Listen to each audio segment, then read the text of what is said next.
In the 2020 PlayStation game, The Ghost of Tsushima, we meet a character named Jin Sakai, who is the nephew of the leader of a small island in Japan called Tsushima. And in 1274, this island was invaded by the Mongols, and Sakai is on his way to save his entire nation, his people, trying to do his best. But in this war-torn country, there's a lot of anger. There's a lot of disparity that's taking place. He has to walk through this with various individuals on how to deal with their anger appropriately. Today on Geek Devotions, we're gonna take a look at anger and how to handle it in a proper way.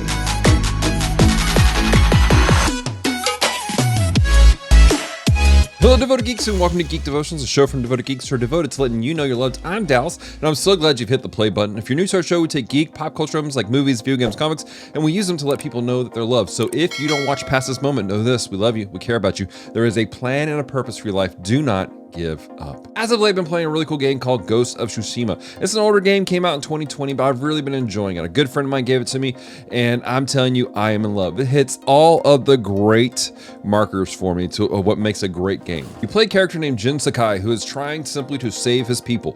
And as he travels across the island, he comes across various trials and tribulations taking place, and there's a lot of anger, a lot of bitterness, and it's understandable. What these people have gone through is devastating. And it's understandable for them to be angry. Now, I can go into a lot of different things with the different characters that are in this game, but there's one character specifically I want to look at, and that's Masako. Masako is the last remaining member of one of the clans on the island. Her entire family was killed and slaughtered somehow during this attack. Understandably, anger has risen up inside of her, especially as she discovers that this was not a random attack, but her family was targeted specifically by an individual.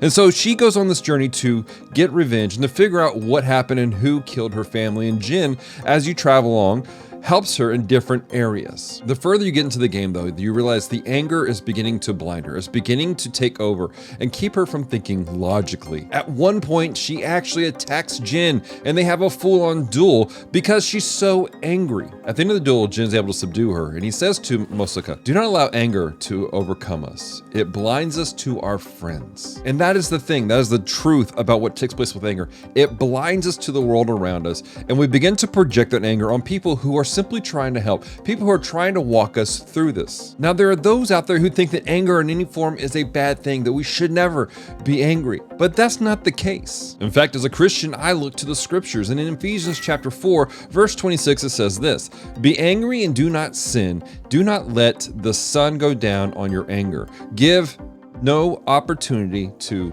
the devil." Now, in context, this is talking about dealing with falsehoods. When you're dealing with a community of individuals and your brother is lying against you or there's something taking place, we are told to handle it appropriately. It's okay to be angry. Anger is not a bad thing. He's not chastising the people for being angry, but what he is saying is don't allow that to fester and to cause problems. Handle it in an appropriate manner, and there is an appropriate way to handle our anger. In the book of James, chapter 1, verse 19, it says this: "Know this, my beloved brothers, let every person be quick to hear, slow to speak, and slow to anger." James is encouraging the people that in times of turmoil, in times of stress, we need to slow down and not rush ahead into certain situations and be quick to listen to what's taking place. Don't allow anger to overcome us. Don't allow it to overwhelm us and dictate our actions and our responses to the world around us, but rather to think through it. And it's hard. It's difficult. I understand completely. In my life, there have been times where I was absolutely enraged about various situations in life. But if I allowed myself to go off the handle, what I would discover is that it didn't help the situation. It didn't help the people that I was around. It didn't even do anything to fix the situation. It just made things worse and hurt those that I loved. So how do we handle anger? What do we do? I recommend very simple things. First off, that when you find yourself in an angry situation, stop. Pause for a moment and back away from the situation.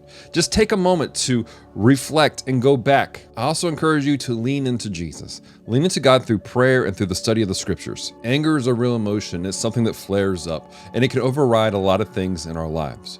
That's why we so badly need to be able to lean into Jesus and allow Holy Spirit to minister to us and through us, helping us to handle that emotion in an appropriate manner. Next, I want to encourage you guys to get into a community. Find people who you can talk to who will lovingly walk you through the situation.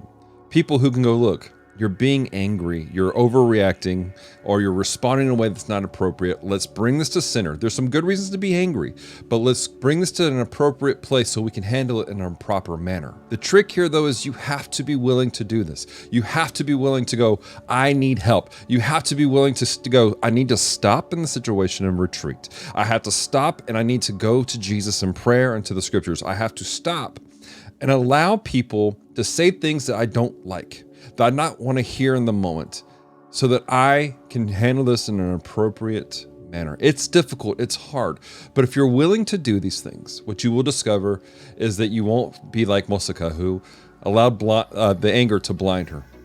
You'll be able to handle the situations in a better way. Guys, there's a lot that takes place in this game, and I can go into several episodes just talking about some of the aspects that take place within the Ghost of Tsushima. And if that's something you're interested in, let me know. We may do a series on our website, geekdevotions.com, where we write out and talk about some of the deeper things that take place within the game. One of the reasons why I really enjoy this game is because I have a love for Japanese culture, Japan itself, and all that kind of stuff. And so getting into this game, especially the way the gameplay works, this is a really cool game style.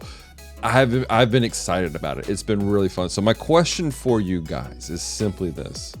What is a game that you really enjoy that has a unique style and you have found that you enjoy that style often in several games? Let me know. And also, that's just a side question for you guys. How would you define the style of this game? Because I'm not really sure. I've been enjoying it. I want to hear from you guys. I want to give a special thank you to all of our devoted Patreon geeks who help support us on a week-to-week basis here at Geek Devotions. Thanks to them, we're able to create content like this on a weekly basis. They help us to fund our website, our podcasts, our equipment that we use, and even gathering some of the materials that we have so we can create these devotions for you guys on a regular basis. And if you are interested in becoming a devoted Patreon geek and helping us to reach geek culture, reach the lost, help people to know that they're loved and they're cared for, check out our website, geekdevotions.com. Click on the support page where you'll find the information there. But even if you're not in a place to be able to support us financially, know that we love you, we care about you, and it's the simple factor of watching these videos, hitting the like button, and even sharing them out.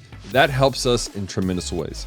Not just in getting the word out, not just in growing this channel, but what that does is it helps to accomplish the mission of Geek Devotions, which is letting people know that they're loved and they're cared for. If you take this devotion, you take it somewhere else, and you use it to minister to somebody, bless you. Thank you for helping us to do our mission of letting people know they're loved and they're cared for. Don't forget to follow us on all social media platforms, Facebook, Instagram, and Twitter. Just look for Geek Devotions. And until next time, stay devoted. Peace and love.